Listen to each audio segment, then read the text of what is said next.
Guys, we're going to talk about the Tacoma Cubs. For those that don't know, the Cubs, Chicago Cubs, used Tacoma as the AAA affiliate for 6 seasons, 1966 to 1971. And today we have a whole bunch of people involved in a variety of different roles with the Tacoma Cubs. So I thought we would start with this. Why don't we go around the room, everyone introduce themselves, and talk about their association with the Cubs. Carmen, why don't we start with you? Okay. I signed originally with the Red Sox in 1964 and spent 7 years in their minor league system. They brought me up to the big leagues for a couple of months in 70. That winter, I played winter ball in the Dominican Republic and I got traded to the Cubs the winter of 70. So I spent 1971 in Tacoma. They brought me up the last month of the season of 71, along with Jim Colburn, and I spent 72, 3, and 4 with the Cubs. I got released by the Cubs, and I went to Hawaii in 75, and I broke my ankle, and that was the end of my career. Don, how about you? Yeah, I was the ball boy in 1970 and 71. So they had the back then they had the screen behind home plate, and the ball would go up there, and you'd have to run and catch it. And they play the organ music, and I was didn't know much better than the players. They told me, "Hey, you got to dive, you got to catch everything." Carmen probably told you that. But go ahead. Steve, how about your connection to the Cubs? I actually started with the Giants. I was visiting bat boy in 1960, the first year that the Giants were in town. And then starting in 61 through the end of the Giants' reign, I was the visiting clubhouse manager, which I continued to do with the Cubs. I stayed with that into the summer of 1969. I was in graduate school in Colorado by that time and came home on our spring to summer break. So I had maybe a month and a half in 1969 as a visiting clubhouse manager, and then passed it on to my brother Tom, who is now deceased. But Tom stayed with the program, I think for another year or so. I'm not sure. I was thinking most of you all on the call are strange faces to me. I'm the outlier because I think most of you were in the park after I had already finished my time there. I was with the Tacoma Giants and Cubs from 60 to 69. And then I actually did the same job in Denver with the Denver Bears when I was in graduate school from 70 through 72. So I had about 13 years working baseball, which was a great experience for me. And Kevin, what's your connection? Well, I have 2 connections. First of all, my brother Steve was the visiting clubhouse attendant, I think from 70 and 71, maybe 69 and 70, 71. And unlike Donnie, I had to work for a living there. I was on the outside of the ballpark shagging balls. I didn't get to catch them off a net, go diving for them, but we did have to crawl underneath cars and scrap and wrestle other guys to get the balls from them. So I was what they call a ball shagger. And Jim? I was with the 69 Cubs, and in 70 spent the year with the big league team, and then in 71 I came back down for, I'd guess, about half the season or more. So that's my those are my 10 years, and we won the league in 69, and 71 I think we lost in the playoffs. I know we did.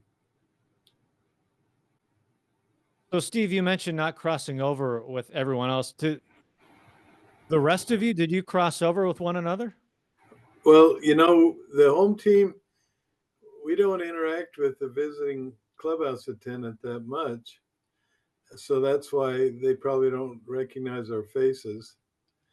But I would guess Carmen was the one that suggested you had to dive for the ball.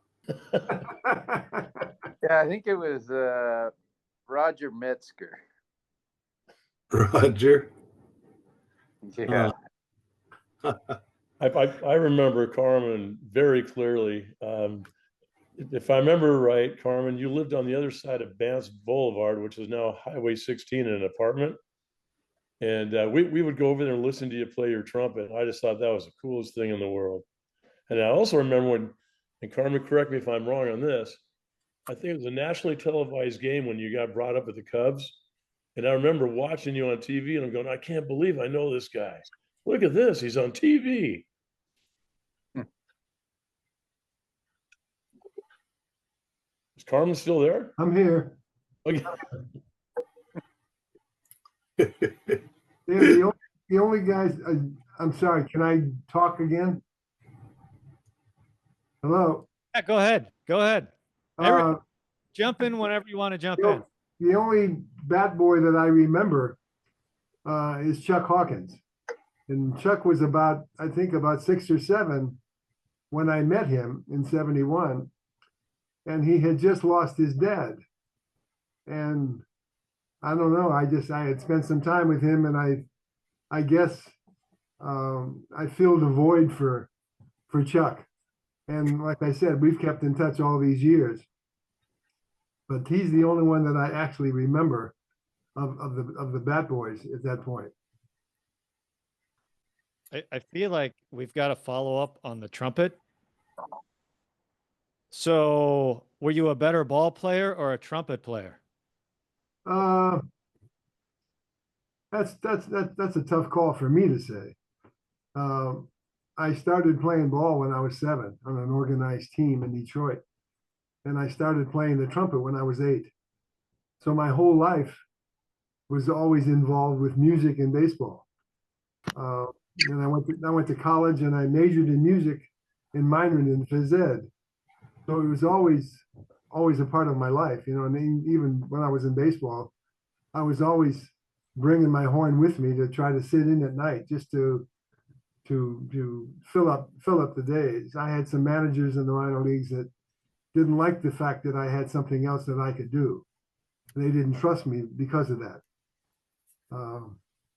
And like you said, I think it was Kevin that said that he came up to my apartment. I lived real close to the ballpark. It was Cheney Stadium, wasn't it? Correct. Yeah.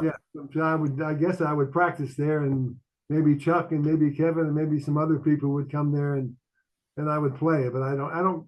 Some things I don't remember, and that's one of them. I don't remember that. Do you remember the first time you were with the Cubs and you were on TV? Is my mind going?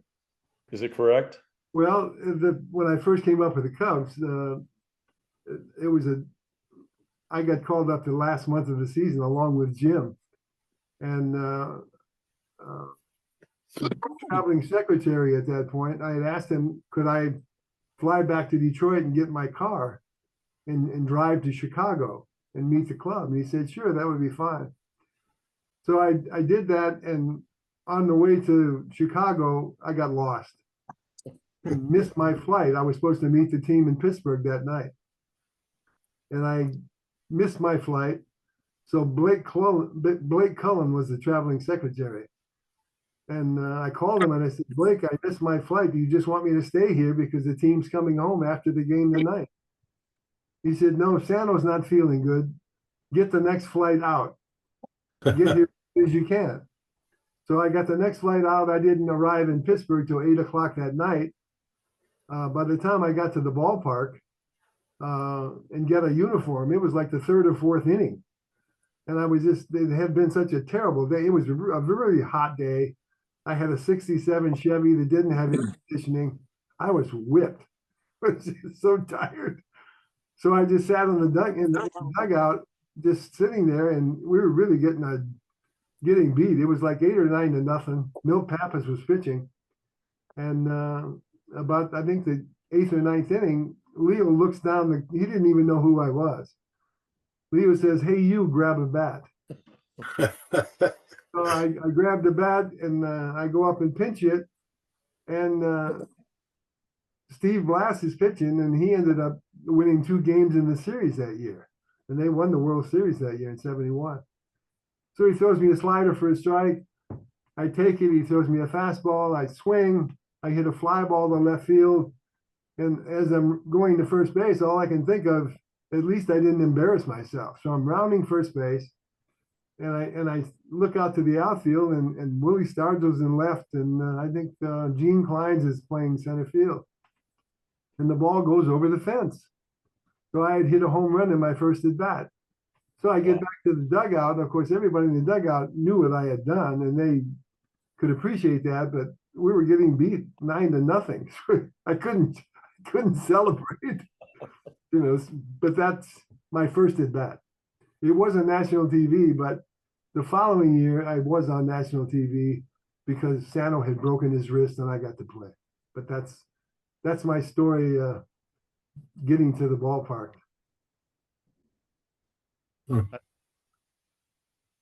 John, it looks like you've joined us. So we kind of went around the horn talking about associations with Cubs. What was your association with the Tacoma Cubs?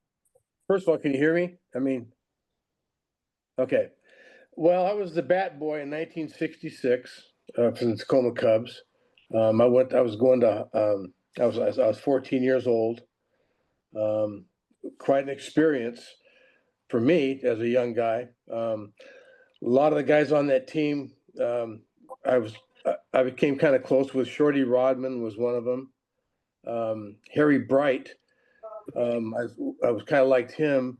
I think he was the player coach, but because I was into golf, and so he was a big golfer, and so we used to talk about golf a lot. But I was a baseball player too, in junior high school, and we just had as a kid. I mean, it's just the greatest experience of all to be around all those players and to watch them play professional ball. It was pretty fun. One of the guys, I think Billy Connors was one of the pitchers that it was kind of fun to watch him because he was one of those guys. All his shoes were always spotless clean, and he always talked about going out with these Hollywood movie star gals. So yeah, as a young kid, we used to listen to him talk about that. But and I think he later on became a pitching coach for the Yankees or something. I'm not quite sure. I think he did. Yeah.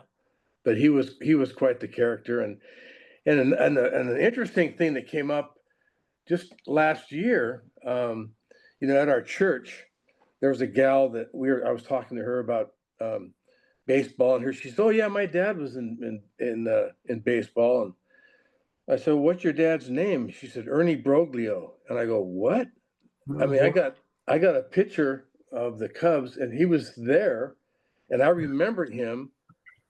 So here it is, 30 years later, what a small world that her dad was Ernie Broglio in our church. So I thought that was kind of interesting.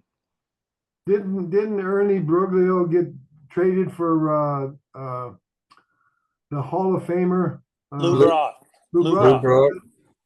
Yeah, you know that better than I did. But I did hear that from his daughter that he got traded for some big guy. Yeah. Yeah, they're still talking about that. Maybe the worst trade in Cubs history.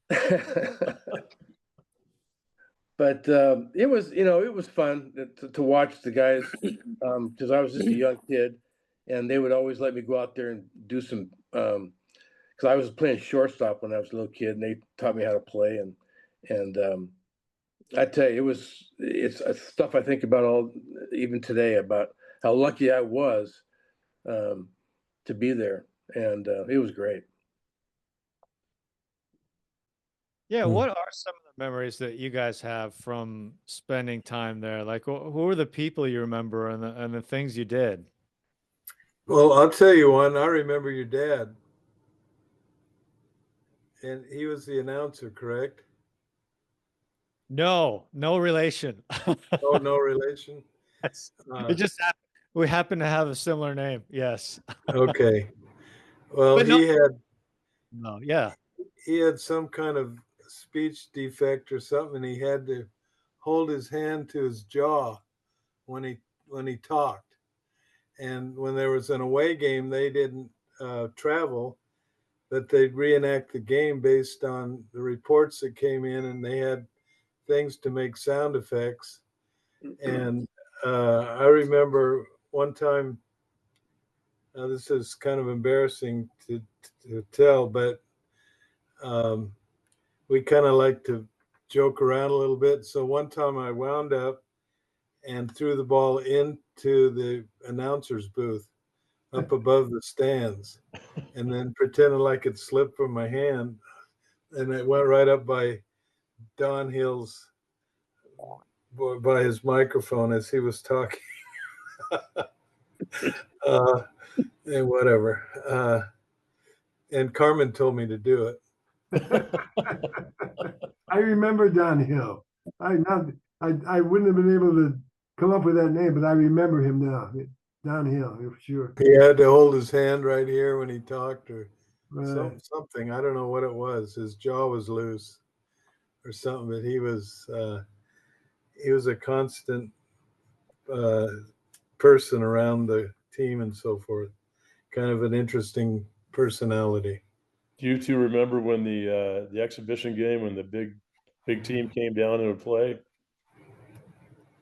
I don't know if it was when we were there, Carmen. I don't remember them coming. No. Yeah, they did 70 and 71, because both those years I sat in the dugout with Ernie Banks and got to sit there, just him and I, for, God, seemed like forever, but it's probably 10, 15 minutes.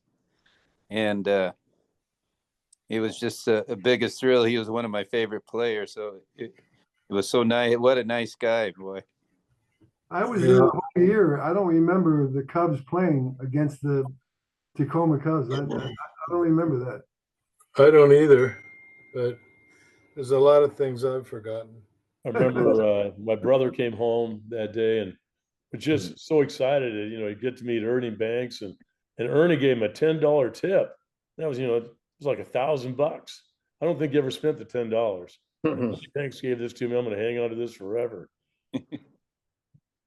But one thing I remember was I think it was the year before, when the Giants was the farm team, and they had an exhibition game, and Willie Mays was there with the Philippe brothers. I remember that, watching them just from the stands. I think I'm correct in saying that. Is that right? Yeah. The Giants came to town to play the Tacoma Giants 3 or 4 times in the early 60s. But I don't recall the Cubs ever coming to Tacoma. Like I said, I was there into the summer of 1969, and I don't remember them being there at all in the 66 to 69. Yeah, when I was the bat boy in 66, they did not come. I know that. I want to hear more about sitting next to Ernie Banks. Like, what was that conversation? Well, yeah, it was, I don't know. I think he was kind of worried about me. Maybe I had kind of longer hair. I was getting to be a teenager. Maybe Scotty Ryan, groundskeeper, he's the one that got me the job. And maybe he told him to have a little talk with me or something. No, Ernie was an interesting. Carmen can kind of back me up on this, but it wasn't like he was the center of the clubhouse, and in a way he was in the center of the clubhouse, but with Leo Durocher there, Leo always put him down. And so his friends were people were afraid to be his friends because Leo would be prejudiced against them for doing that. And he had a way of picking up the underdog. So it didn't surprise me. He'd sit there and talk to the bat boy. When I was a rookie, we were getting on the bus, leaving spring training, and looked for a seat, and he motioned for me to sit with him. And I was, I was flabbergasted that he'd asked me to do that. And then he began to ask me, what kind of player you want to be remembered for? And I said, well, just somebody that is dependable and does his job and helps the team. He said, oh, that's Billy Williams. And I said, well, yeah, I wouldn't mind being like Billy Williams. But what about Willie Mays? Now he has some pizzazz. You got to have pizzazz. And I, and here I am trying to soak up every bit of information about how to be a big leaguer. And it took me years to realize that's just not me. I tried to have pizzazz, but it didn't ever come across like that. Like Ernie Banks's pizzazz. So it didn't surprise me that he'd put his arm around a bat boy and talk to him. Well, I remember sitting next to Paul Popovich. I think he played second base, and so I said, "What are you doing?" He said he was chewing some tobacco, and I go, "What's that?" He said, "Here, try a little piece of tobacco." So I started chewing it, and he looked at me. He says, "What are you doing with that?" I said, "What do you mean?" He said, "You just spit out the juice." I go, "What juice?" He says, "Well, what'd you do?" I said, "I swallowed it." He said, "Oh my God, don't ever tell your dad I did that." So that felt pretty bad. I had a little piece of chew and I swallowed it. So did you get sick? You bet I did. I was sick for about 3 days. Oh, geez. When Mark told me about this interview coming up, I don't have a lot of recall. Carmen, I remember very clearly. In '72, I went on to work for the Albuquerque Dukes, and Lasorda was our boss. So that's a whole other story. But a couple of things I remember about the home clubhouse is, number one, they had in the hallway they had a payphone. And I always thought, why would the players have to pay to use a darn phone? And the other thing I remember is a pair of cleats that were nailed to the ceiling. Anybody remember those? Somebody got released. Well, Mark thinks it was Dusty Rhodes, or at the end of his career, he said that's enough. No, you guys don't remember the cleats on the ceiling, huh? No, I don't. Oh, Mark just sent me a message saying it was Dusty Rhodes. Just walk away, right? Dusty Rhodes. Yeah. That was the only year that he was there. Oh, Steve, say that again. If it was Dusty Rhodes, I can hear you now. 1960. That was the only year he was in Tacoma. He was at the end of his career. You all are right. I don't know how it was when you all were playing with the Chicago Cubs, but in the early 1960s, AAA was a place where you went down to as well as came up from. And there were a lot of players who were in their last year or two, but to hang on, they stayed with baseball at the AAA level, which was a great way to get to know some of the big names from the 1950s who, were in their last hurrah, so to speak. Seemed like they'd all end up on the Hawaiian Islanders. It seemed like John Warehouse played there forever. I spent my last year in pro ball at Hawaii. Yeah, that must have been nice. Well, I played about a month and I broke my ankle, but I ended up sitting in with Don Ho's band. So I played with Don Ho's band for the rest of the summer. Carmen, I swear. Well, I remember Jim Colburn. You were a very good pitcher, and Carmen Fanzone was a very good third baseman. And I was always I was kind of a shy kid, but I was always jealous of Chuck that he had such a good relationship with Carmen, and he'd tell us, oh, he'd take me out and go do something, and we'd just listen to the stories and love to hear about it. Well, I wish I would have got to know you better, Don, when I was there. But like I said, I did spend a lot of time with Chuck. But going back to Jim Colburn pitched the no-hitter, so he was one of my heroes. Well, when I was there, Bert Hooton had just came up from the University of Texas. I think he was might have been a #1 pick, and if I remember right, he struck out 19 in a game there. I think he pitched a no-hitter right away too. Yeah, went to the big leagues and pitched a no-hitter. That's exactly right.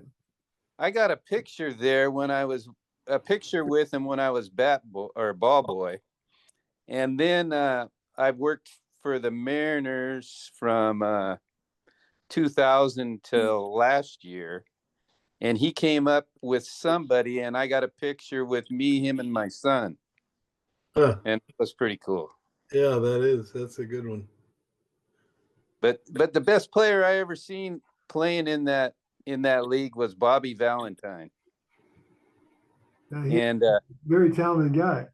I remember and then he was managing, I'm not sure who, up in the big leagues, and I talked to him up in Seattle. The Mets.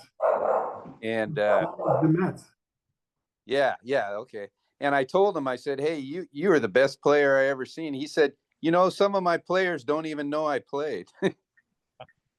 But he had that unfortunate accident where he broke his leg, wasn't it? Yeah, he fractured his leg. He was never the same after that. Yeah. But boy, that Spokane team in 70 or 71, that was a hell of a team. Well, I remember they didn't win the league.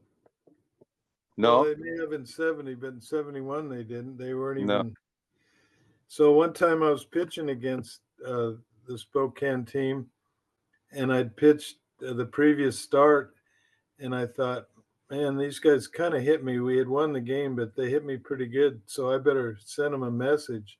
So Valentine's the first hitter, and I threw one kind of up and in just to knock him down, to let him know that we were here for business. Well, he didn't get out of the way, and it bounced off his left shoulder and hit him in the head. And there he laid at home plate. I thought, you idiot, why don't you get out of the way? You're supposed to... I mean, normally in those days, pitchers were, if you didn't know how to knock somebody down, you weren't going to be around very long. And so I actually had some pretty good strategies about how to do that. You could throw it at their head, and for sure they'd get out of the way because they'd see it coming. If you wanted to hit them, you'd throw right behind their rib cage, because they back up and it'll hit them right in the ribs. And if you just wanted to brush them back, you aim at their elbow, because they're going to get out of the way of that. But he didn't move, and it hit him right in the head, off his shoulder. But he got up and went on the bases anyway. I think they got the bases loaded and no outs, and somehow we got out of it with minimal damage, and we won the game. My dad was a football and basketball official, so we took a liking to the umpires, and two of the big characters. I don't know if you remember these guys, Eric Gregg and Billy Lawson. Oh, yeah, Eric Gregg, I know. Yeah. Those two guys worked together, and they probably should have separated them. They like to have a lot of fun. Yeah, great. As the ball boy, I had to rub all the mud all the balls up for him. I think back then we did 72 baseballs, and that won't get you by a few innings anymore, I don't think. Well, they throw them in the stands now. Yeah. Yeah, well, we received a notice from the commissioner that you'll get fined if you throw a ball in the stands, because it might injure. Actually, Ferguson Jenkins had thrown a ball in the stands, and the fan didn't catch it and hit him in the forehead. And so as a result, the commissioner said, don't throw balls in the stands. And plus balls were pretty valuable, as evidenced by you guys that were chasing them around all over the place. We used, my brother being the visitor clubhouse, we would take them, we gather all the balls that we controlled that night, put them in a big bag, and we take them into there's a laundry room, and in there was an old dryer with foam inside of it, and inside that foam were a bunch of erasers like you'd have at elementary school. Yeah. And it would take no element in the dryer, but the balls would spin, clean them up, and you guys would use them for batting practice. Yeah. I remember those erasers in the thing. That was, boy. Kevin, were you out there batting practice during the game, like for hours at a time, shagging? No. We just during game time. During game time? Four of us at the stadium, and like I told, Donnie got to catch him off a net. We didn't have to crawl underneath cars and everything else. But we had a person down the third base line. Remember, I don't know if you guys remember, there was a dirt hill over there. Yeah. That was gravy train because you didn't have to chase down anybody. You just ran up on the dirt and got it. Then there was two people behind the stadium. But what we do is we'd listen to Don Hill, and he would say, who's up to bat? If it was a right-hander, it's going to be down the first base line. And he'd say a foul ball off to the right-hand side. And then we'd start to look for it. And then we'd listen for it to hit the blacktop.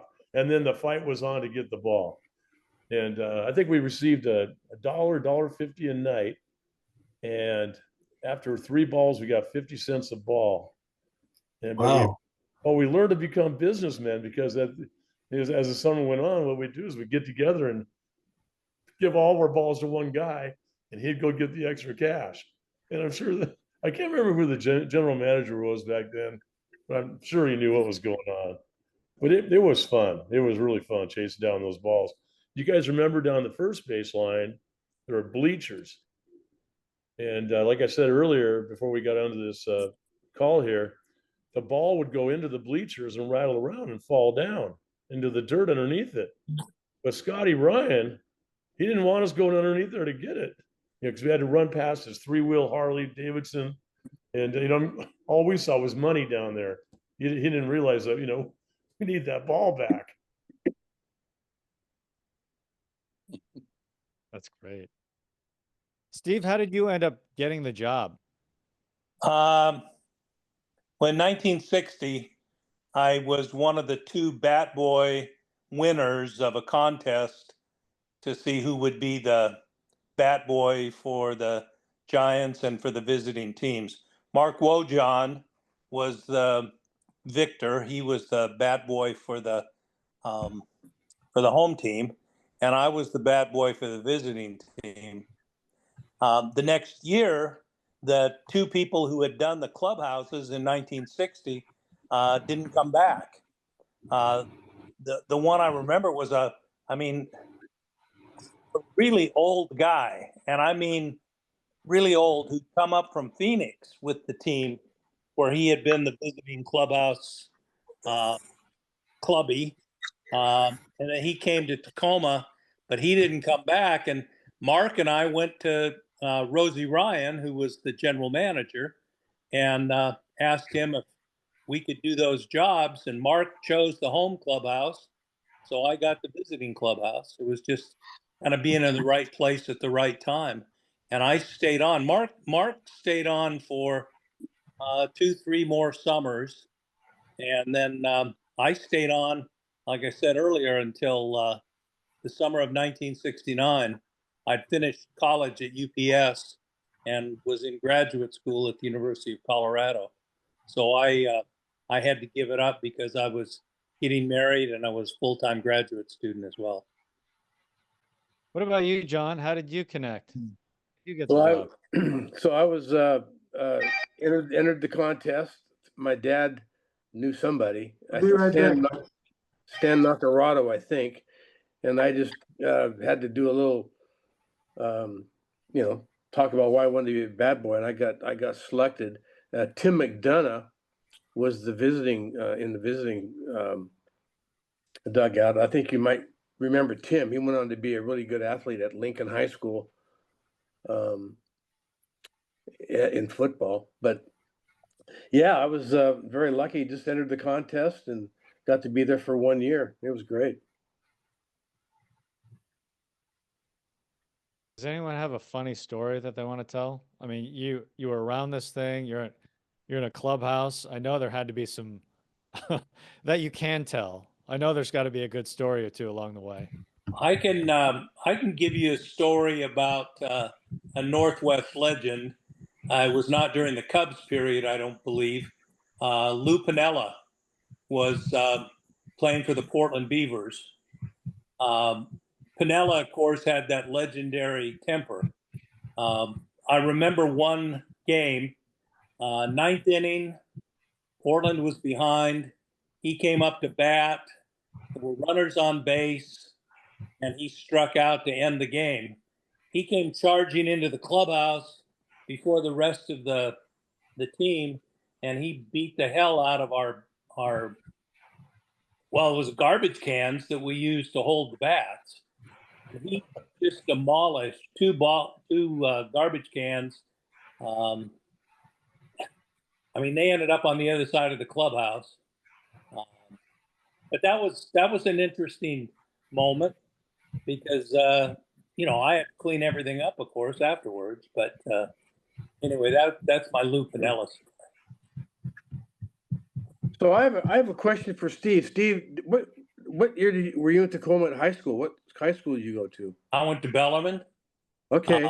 I was the bat boy in the summer before I started at Bellarmine in 1960. Okay. And then I stayed there through my undergraduate years at the University of Puget Sound. In fact, one of the reasons I went to the University of Puget Sound was because I had the job doing the clubhouse in Tacoma. And, you know, to do that and to keep doing it, because the money was better than anything I could have made in any other kind of summer employment. So I stayed doing the clubhouse job, which I could do since I was in college in Tacoma. So what year were you at Bellarmine in high school? I was at Bellarmine from 60 to 64. Okay. Because I was, remember Craig Mall? The name Craig Mall? No. No, okay. Because your name's so familiar to me. Were you at Bellarmine? No, I went to Wilson High School, but that was a 68. Now I was in. Well, I'll tell you what. I had younger brothers who played sports for Bellarmine. Could have been one of them that you would have known from that standpoint. Football. Yeah. I don't know for sure. I was in town in the late 60s, like I said, going to UPS, but I lived on campus, so a lot of the things that my younger brothers were doing, I wasn't really aware of because they were still at home.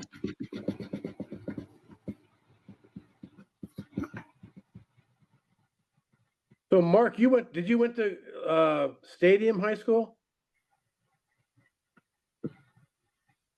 Yeah, Mark was a stadium guy. Yeah, Stadium. Yeah, okay. Because I know Mark. I remember his name a lot. Don, how did you get? How did I get the job? My dad was friend of John Paginzer and Scotty Ryan, and so they kind of wiggled me in there somehow, I think. And yeah, it was a great job as a kid, and I didn't realize, you know, at the time, you kind of take it all for granted, and but it was really special, and I loved baseball, but I wasn't a very good player, so the only way to hang out in the game was to work baseball. So every I've worked in professional baseball since that time, from 70 till just till 2024. So I've been lucky to stay involved in the game for all those years, and I still love baseball, and always have, and always will. Can I ask? I'm curious. What kind of work did you do with the Mariners? Grounds crew. Oh, okay. I started doing the grounds crew at Keeney Stadium in the later 70s, and worked with Scotty Ryan till about 84, and then started working the games with Bob Christopherson back in the 90s again. I think we were the Tacoma Tigers. So I just spent a lot of years hanging out at Cheney and the Mariners, along with my regular jobs, and so it's quite a commitment to do both. But for the love of the game, I guess I hung around for a while. Did you take care of your own yard too? No, not very well. I'm too busy. I got to play golf and go to basketball games, and no, I don't do enough. I should. Now that I retired in last July, I guess this year I better get my yard in shape. So where do you play golf at? Mostly Meadow Park. Yeah, I used to play Allamore. I grew up at Allamore, and then played a lot of junior golf at Meadow Park as well. Yeah, I never played when I was younger. I wish I would have. Yeah, that's a great game. Who are your guys' players? Not only to watch, but to be around when you're at the ballpark. For me, what'd you say? Was my favorite. Who was it? Say that again. Roger Metzger was my favorite player. I would play catch with him before the game. When the players are warming up on the third base side, he'd let me throw with him. And so he was always my favorite. Wow. My favorite guy was Carmen Fanzone. Although Carmen doesn't remember me, I just remember how nice he was and polite and willing to give us the time to speak to us and things like that. I just thought, plus he lived really close and everything was really convenient. So Carmen was definitely, when I saw his name on here, I was like a little kid again. Wow, look at that. That's great. That's great. You've made my day. Thanks.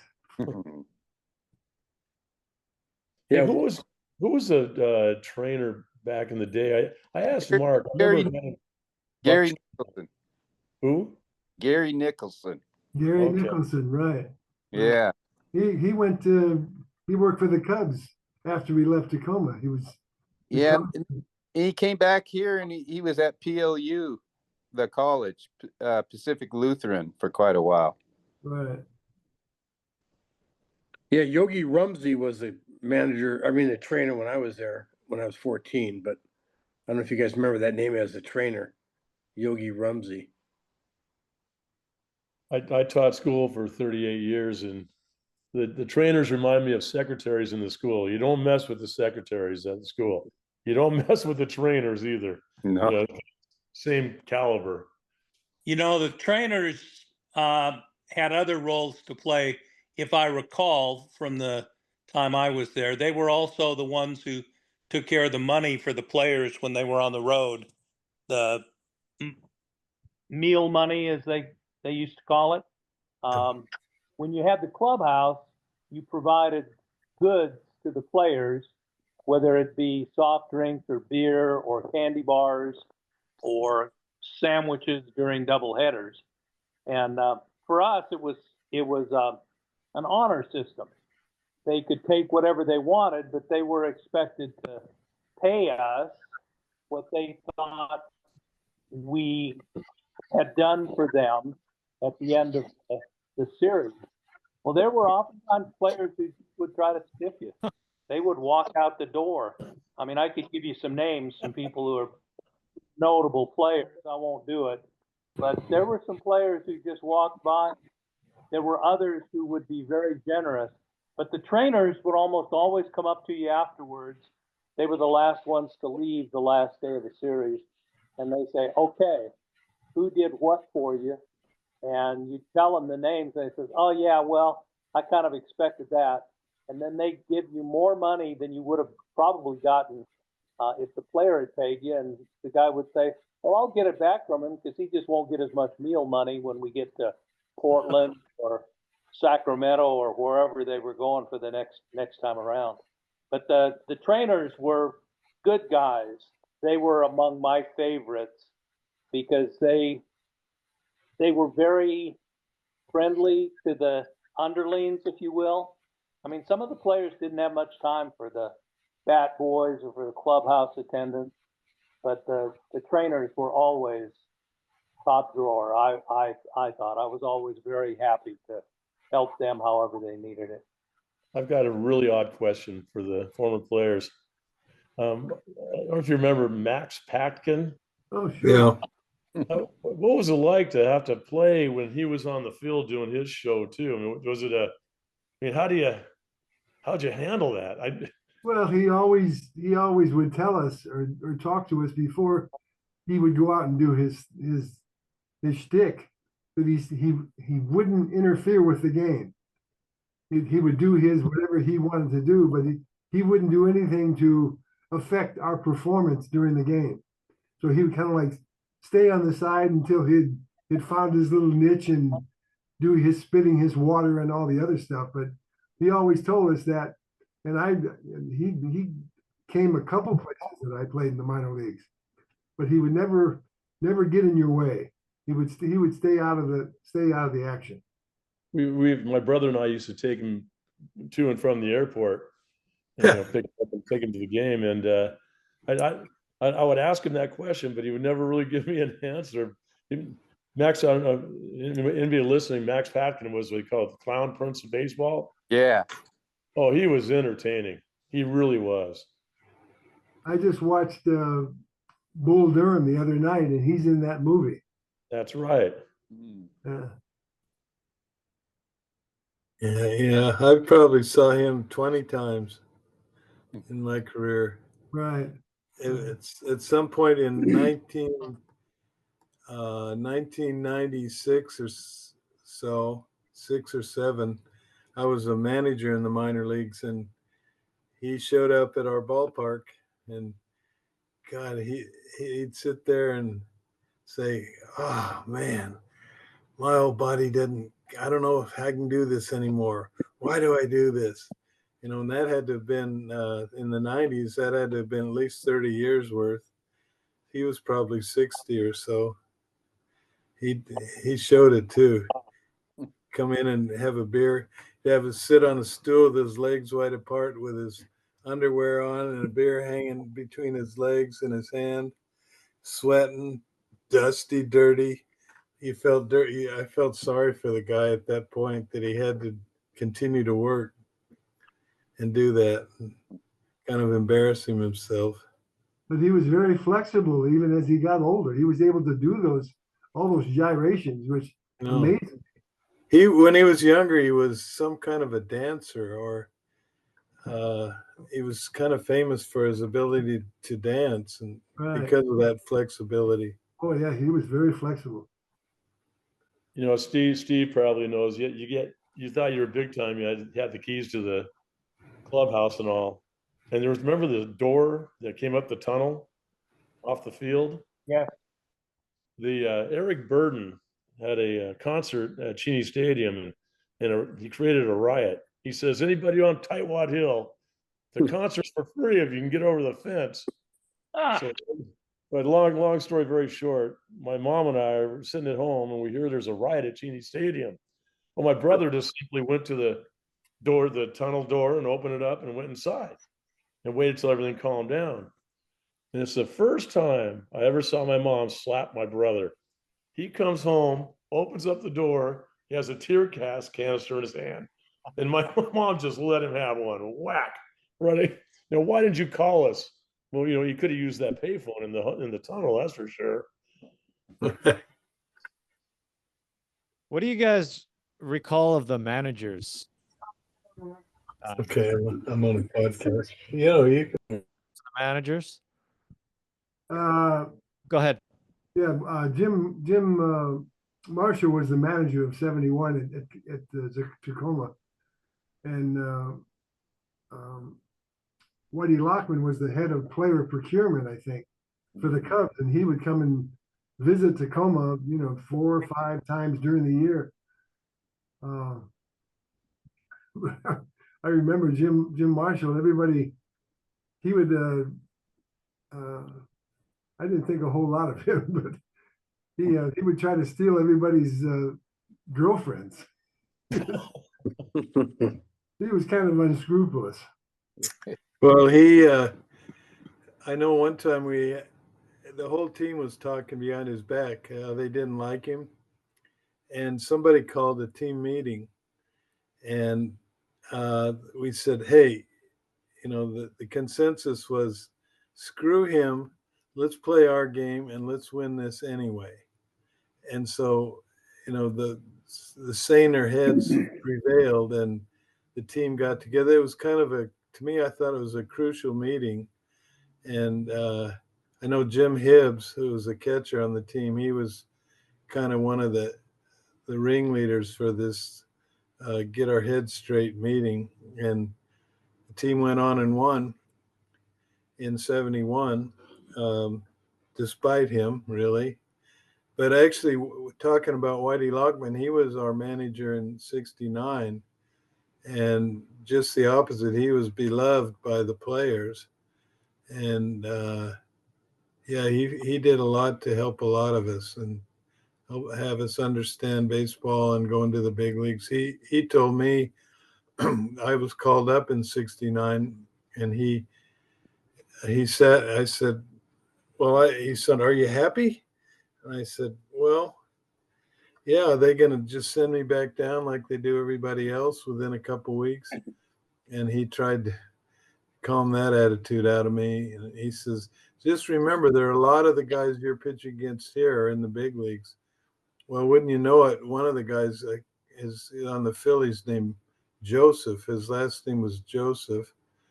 I pitched against him in my first game, and I think he hit a home run off me.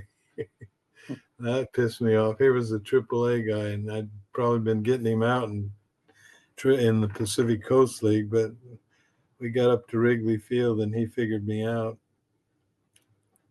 And I remember one time with Jim Marshall, they had a promotion on the field, and our players had to choose a partner, and then they had like a scavenger hunt, and you'd get one clue, and it would tell you to go to, I don't know, the hot corner. So you go to the third base, and you'd look for another clue, and there was one under the base, and then you went back and forth across the fields looking for these clues. And my partner was this guy, Jim Hibbs, and I told him, "I'll tell you what, the last one's got to be with the manager. It's got to be with Jim Marshall. Somehow he's got the last clue." So we ran with that idea, and we skipped the last couple ones, just ran up to him and said, "Where's the clue?" And he handed it, and we ended up tricking everybody. So I can remember some fights we had too. Remember that fight we had with the Spokane Indians? Because let's see, we had 2 brothers on the team. Remember, one was a catcher and one was a first baseman, or was that in '69? I don't remember that. Maybe it was '69. The first baseman was a big old home run hitter, and the catcher was a shorter guy. Must have been '69, and so I think they hit the younger brother, the catcher. So the big first baseman took a swing and just hit a dribbler over to second base. It was like a half swing. What in the world's that all about? He usually swung from his heels. So he trotted over to first, made a left turn to come back across the mound to our dugout, and he jumped on the pitcher for hitting his brother. And that was 69, because once again, this guy Hibbs was in it, and he was on the team in 69. And it was a good brawl, man. There was guys, a big pile, guys underneath slugging.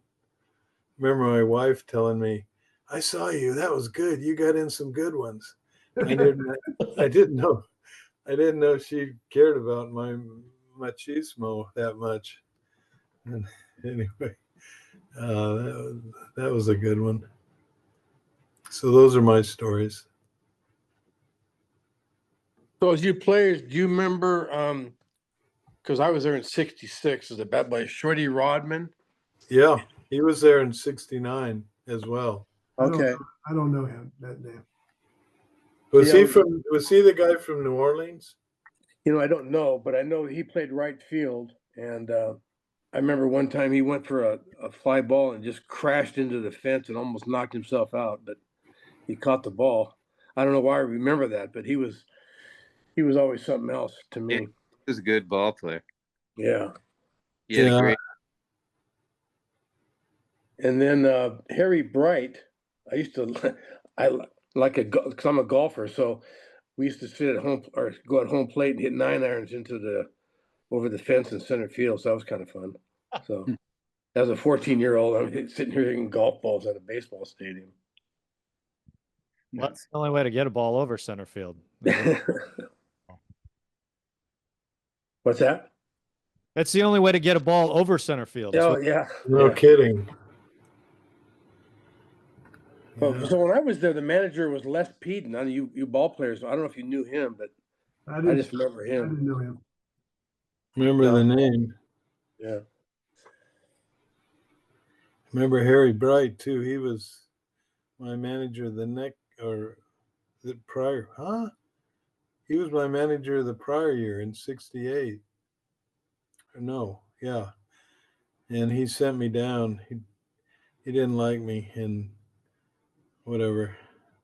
Got sent from AA back to A ball. So I'm sorry I brought his name up. yeah, I don't have fond memories. I think Jim, you said you managed in the minors. How many years did you manage in the minors? for 3 years. For who? It was the Oakland A's organization. Oh, did you? 2 years in the Midwest League. They were in Grand Rapids, Michigan.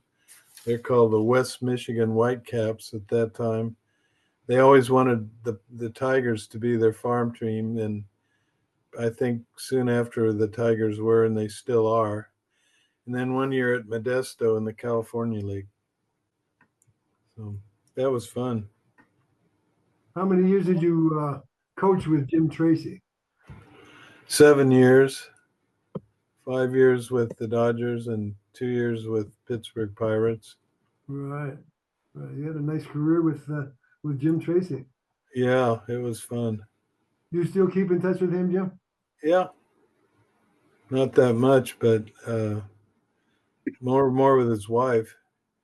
She'll answer my texts and emails. He's too busy here. You get on the phone. The trouble is you get on the phone with this Jim Tracy guy and he'll talk for an hour. So he's always busy. You try to call him, he's talking with somebody else for an hour. And then you better, when you think you might get through to him, you better have set aside an hour. Where does he live at this point, Jim? He lives in near Cincinnati, where he grew up, a town near where he grew up. And he has a place in Florida for the winters, I guess. He reminded me a lot of his mannerisms of Sparky Anderson. So he must have really looked up to Sparky growing up in Cincinnati. Just the way he would walk into the mound and he would skip over the foul line. I always remember him doing that. Oh, good call. That is, I see what you're saying. He does remind me of Sparky. Yeah. No, go ahead. Well, we're off the subject, but while we're on Jim Tracy, I've heard people call him the nicest guy in baseball, and he might be. He's really a kind hearted guy. Remembers everybody's name, remembers every event that ever happened. Then when he starts telling you about it, he remembers every detail of every event. That's why it takes an hour to talk to him. I worked for Lasorda in 72, and it was a 3-ring circus 24/7. When he was manager for Spokane Indians, did you guys have a tough time with him? I've had a lot of interaction with Tommy over the years, and Right. when I was a player in winter ball, he was he was the coach, and he wasn't the manager down there. The Dodgers were changing Bill Russell from a center fielder to a second baseman, so Tommy went down to help that process, and we got into some kind of fight on the field, and he stood behind some of the bigger players and told that he's challenging somebody as long as there were 2 or 3 players in front of him. He challenged it. And the story about him never buying a meal is true. Oh, God, I can't tell you how this story. down in Phoenix, he was going to fight some fans in the stands. The manager was on third base. He wasn't in the dugout, and he was taunting and baiting these guys. And I don't, Tommy, don't do it, don't do it. And in Phoenix, I don't know if you guys ever played there. He walked up out of the dugout up the stairs, and he's at the bottom of it. And Joe Ferguson, and Steve Yeager both have bats, and they're going to go do his dirty work for him. He's constantly doing that stuff. Yeah. I thought maybe playing against him, he was kind of a pain in the rump too, or probably not. He's a little dose of Tommy now and then is really entertaining. But when I was the Dodger pitching coach for 5 years, and we decided that he should be included in what we did, even though he wasn't a coach at the time. He'd just dress out in spring training, and he felt like he could be around. He'd take road trips with us, and he was a spokesman for a national chain of restaurants, of Western restaurants. I can't remember the name of them right off the top of my head, but so after games, he would always try to go to those restaurants and show his face and that sort of thing, do what he was supposed to do as a spokesman. And he'd always ask us to go, and we just took turns going with him because we didn't want to. It's 11 o'clock at night and it's going to be 1 o'clock. I mean, we'd show up the place, they'd just about be ready to close, and he'd make the whole staff wait, and then he'd ask them to bring this out and that out and this out, and we wouldn't even hardly touch it, and then we'd leave, and he wouldn't tip them or anything. He expected to have the free meals, but he didn't even. We always had to throw $10 bills out there because we felt bad about it. And he didn't do it. Did you guys ever run across what Donnie mentioned it earlier? He's retired school teacher. I don't know if he's still around. Big guy, Ford Middle School. He taught at. Pregenzer, John Pregenzer. He Did you ever passed. run across him and Bob Garibaldi, or Bob Garibaldi and Ernie, the shortstop. Didn't they both come out of Santa Clara? yes. Ernie Bowman? No. Ernie, 5'5", one of the first bonus babies out of Santa Clara. Ernie Fazio? Bob Garibaldi and Ernie, I think they signed at the same time. Bob was a big man. He was no little guy. Yeah, he was 6'5" right-hander, I think. Yeah, Garibaldi was in Tacoma with the Giants, I believe. Yep, and he and Pregenzer were they played for the Hawaii Islanders at one time too, together. Might have. I know Pregenzer with the Giants, and I think he was with the Giants, but I know Garibaldi was one of the Giants. Two really good guys. Well, you're Kevin, your brother Steve, he was a great guy, and as the ball boy, we'd have to. Well, we didn't have to, but half the time we didn't have a ride home or anything, and so we'd hang around and help clean up the clubhouse, and learned a lot of bad habits as a young kid. Hanging around. I believe that. It seemed like every player in the league smoked. It seemed like, half of them always had a cigarette in their hand, and we'd clean the shoes, and he'd give us a couple beers. As a 13-year-old, 12-year-old, that was good for you. Your brother corrupted me, yeah. But we had a lot of fun. So what are your guys' memory of Ron Say? Because I remember he went to Mount Tahoma High School in Tacoma. He was a couple years older than I was. We used to watch him play. I actually played ball against him in Tacoma. When I was at Bellarmine, he was at Mount Tahoma. We played football and baseball against each other. Well, basketball too. I think he was a 3-sport athlete too.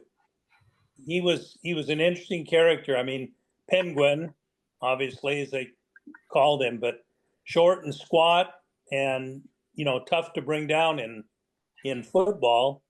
And of course, a power hitter in baseball.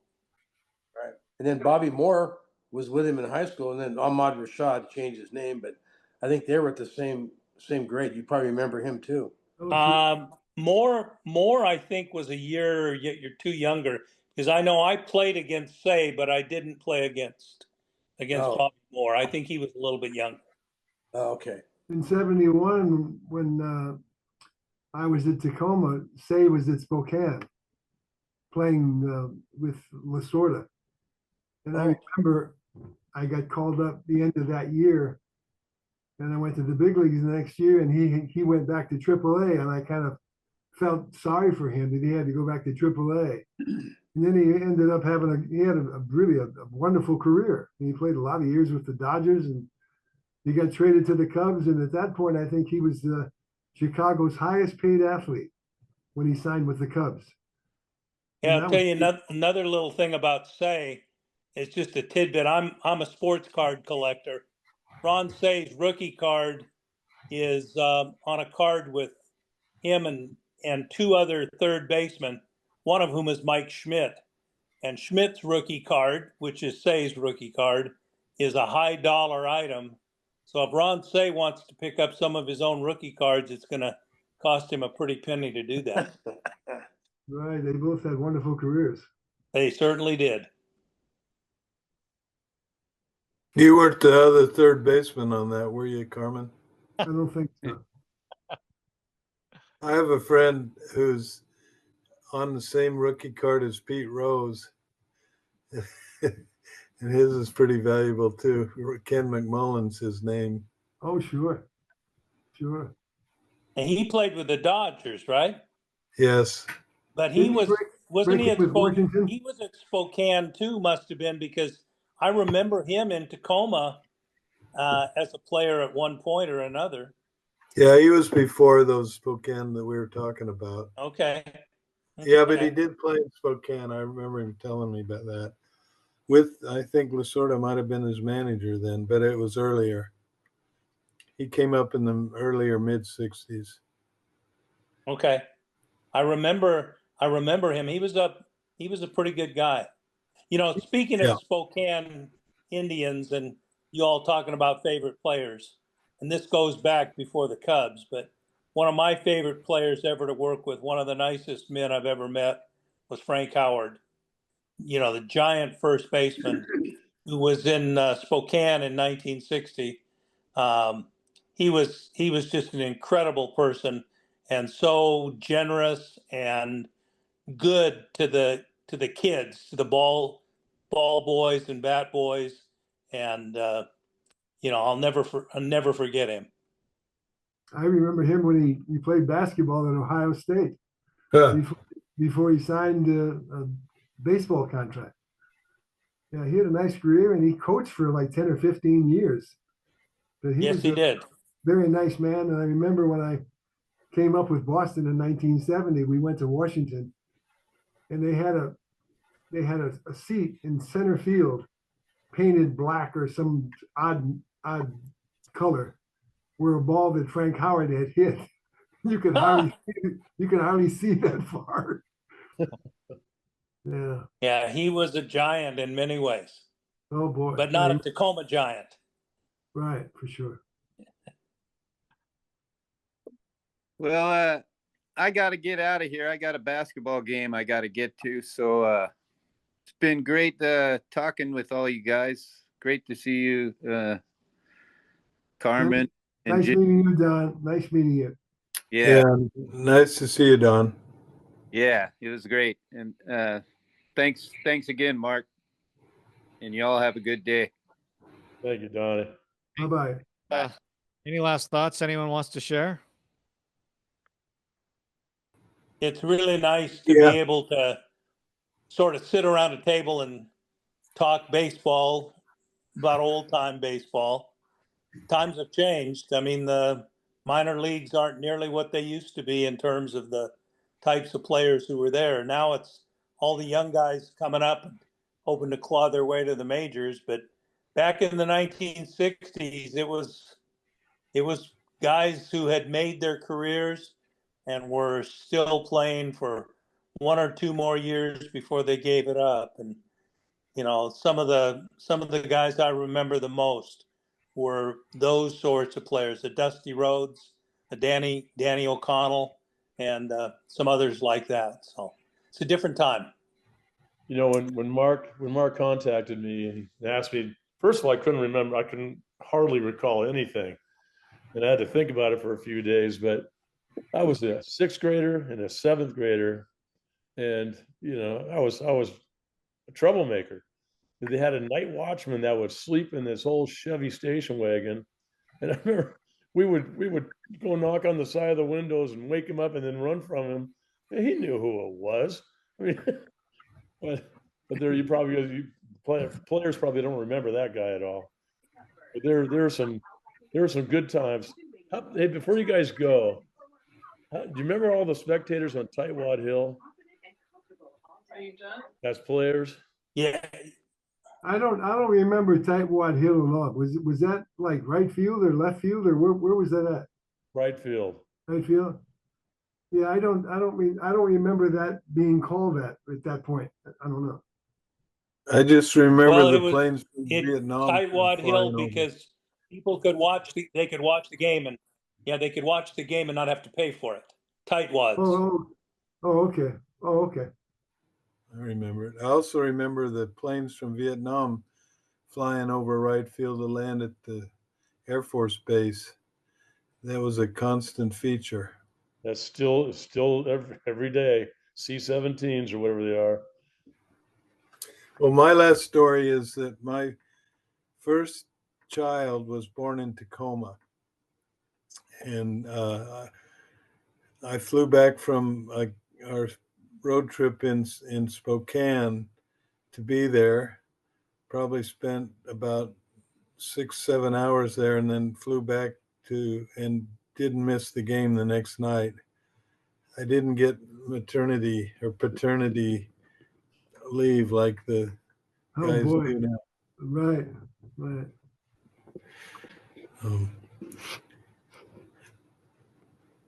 Well, Jim, who was the mother of that child? I remember meeting your first wife.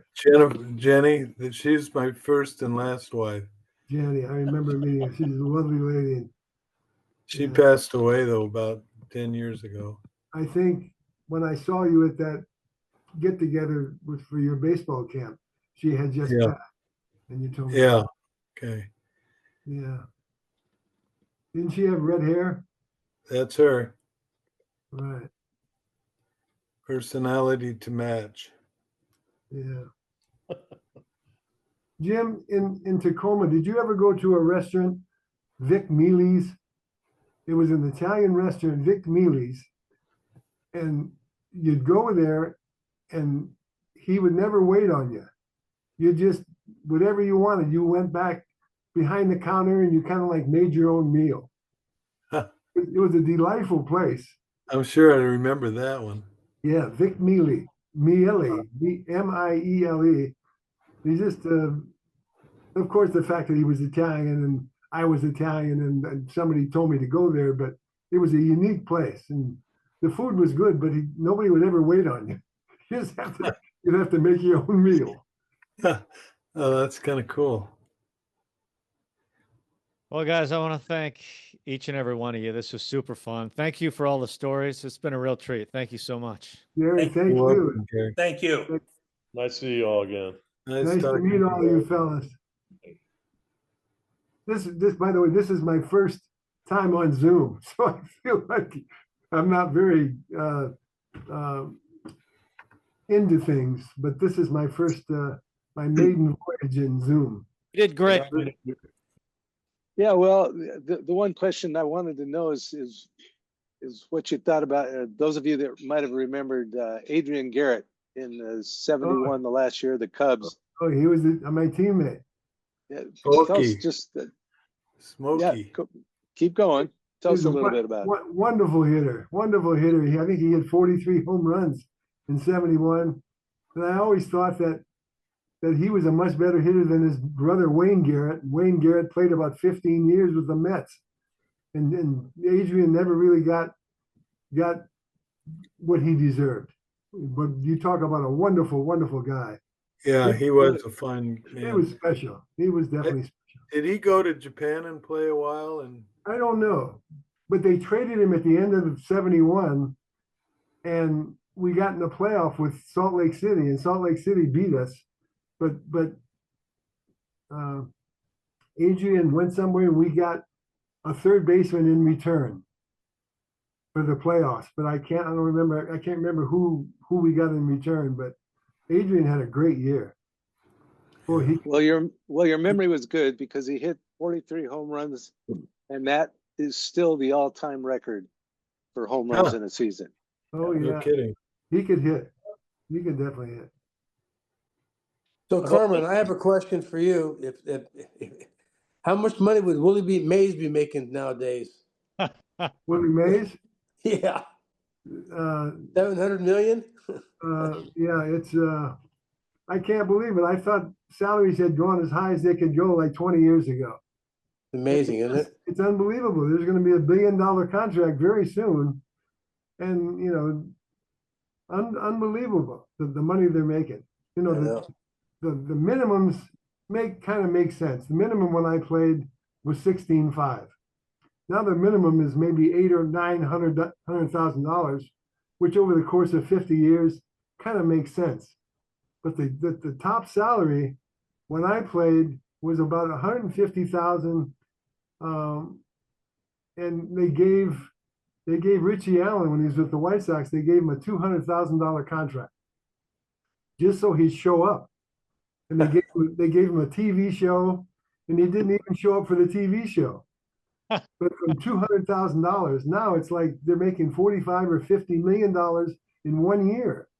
It's like they're playing with monopoly money. I don't know where they're. It's unbelievable. Just unbelievable. How about Larry Gura?